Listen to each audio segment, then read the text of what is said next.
Hi, I'm Sahiti.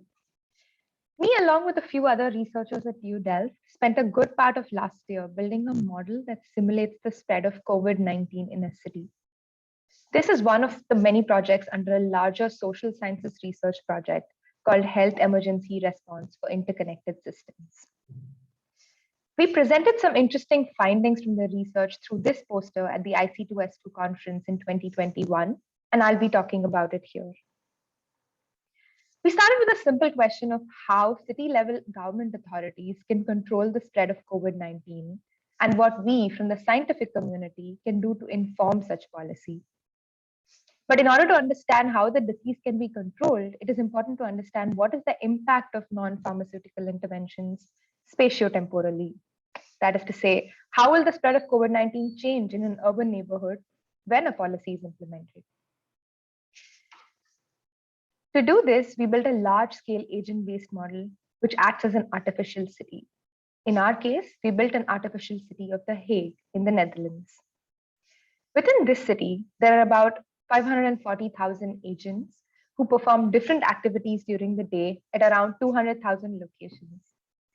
Each person has their own personal attributes like occupation, age, household size, and family role, based on which they do different activities like going to school or eating at a restaurant at different locations like schools and restaurants. Data was used from sources such as OpenStreetMap, census data, and national sample surveys of the Netherlands. The entire model is built on a simulation engine called DSOL, which is a hybrid between discrete event simulation and agent-based modeling. In a pure ABM, an agent has to execute tasks at every time tick.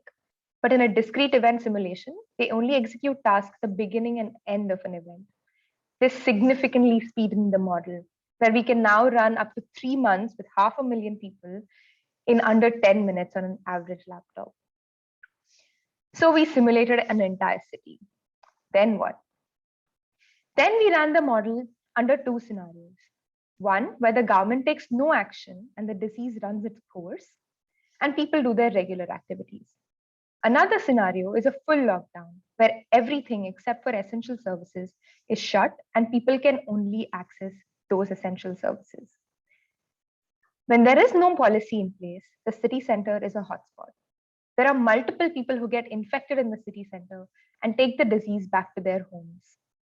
A closer look told us that most of the people infected in the city center are not residents of the area, but visitors who come to work there, use the points of interest or the amenities, so on and so forth. But that is not the case in the outer residential areas, where most of the people who got infected were residents. When a full lockdown is in place, the tables turn. The infection in the city center reduces considerably. This is because people stop going to work or to visit other places in the center. But in the outskirts, where residents were always the ones being infected, more infections begin to arise.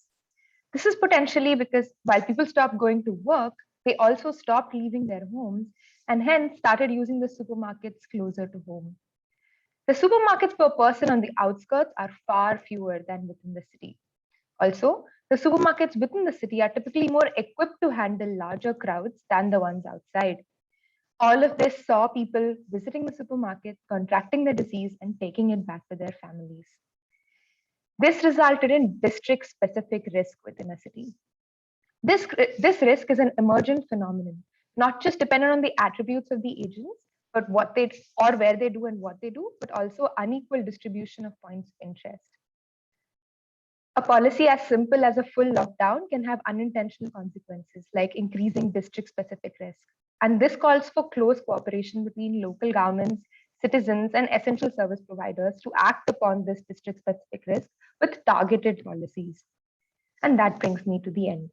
If you have any questions about the research, the model, or simply talk to another office fan, you can reach out to Mikhail Sirenko, whose details are mentioned on top of the poster. Thank you.